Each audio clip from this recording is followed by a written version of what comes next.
What's up, everybody? Welcome to the pen. Alright, today's squat day. And I wasn't really going to make a video today. You know, another squat video, yada yada yada. Everybody's seen them. But something occurred to me while I was warming up. And that is, Nick, you take a long time to warm up. Why is that? It used to not take you this long. Well, there's a good reason for it. I'm getting older. My warm-ups on squat used to look like this. The bar, I'd hit it for 5 or 10 reps. 45 on each side, I'd hit it for 5 or 10 reps. Another 45 on each side, rinse, repeat, so on and so forth. And I just move up increments of 90, just slamming a 45 on each side until I got up to my working weight. But now my warm-ups look a little different. My warm-ups will look about like the bar, 45 on each side, 45 on each side. Then I'll slap a 25 on each side and hit it for about 5 reps. And if I don't feel warm enough to move on, I'll hit it for 2 or 3 more reps, you know, on another warm-up set. Then I'll move on up to 315, 3 plates on each side. And then I'll hit that 315 for 5 reps. And then I'll throw 25 pounds more on each side, move it up to 365, and hit it for another warm-up set. And then I'll go up to 405. And like I said, where it used to just be the bar, 45, 45, 45, 45, so on and so forth. I'd move up way faster with less warm-up sets. This does a few different things for you. This gives you the opportunity to feel out potential injuries as you move up. And you've got to look for those things as you get older.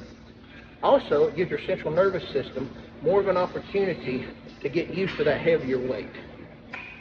Moving up from 315 to 405 is a big jump. It may not be a big jump for some people. It may not be a big jump if you're super strong or you're relatively young or super young. But for me, I feel like it's the most intelligent way for me to warm up and then proceed into my workouts. That way, I've given myself every opportunity to acclimate to the weight that I'm going to put on the bar. Now this week, it's going to be a light week. I probably won't go above 405. Oh, okay, well, I'm working out with a 55-pound bar, so it'll be 415. I'm not going to be moving up into the heavy 4s and 5s. It's not going to do it this week. Last week was a powerlifting meet, and I'm not going to come in and hammer myself a week after a powerlifting meet. That'd be ridiculous. So by warming up slowly and more meticulously, I've given myself the opportunity to have a safer and more productive workout. And that's the name of the game, no matter how young or how old or how weak or how strong you are.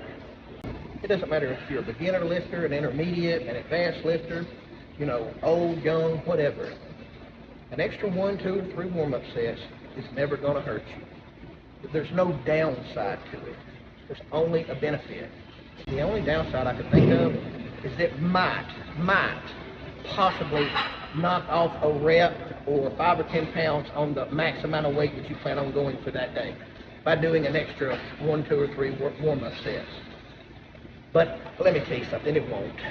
And it's been my experience with decades worth of lifting that there's not going to be enough difference to make a difference when it comes to the amount of weight you're going to be pushing during your workout just by adding 2 or 3 extra warm-up sets.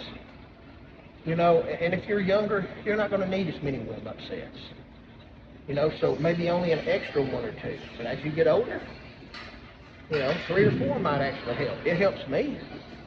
So remember that before you start just bounding through your warm-up sets to get to that heavy weight. You know what I mean? An ounce of prevention is worth a pound of cure, especially when you're lifting weights. But sometimes you only get one chance to do it right. All right? Now get your ass in the pen.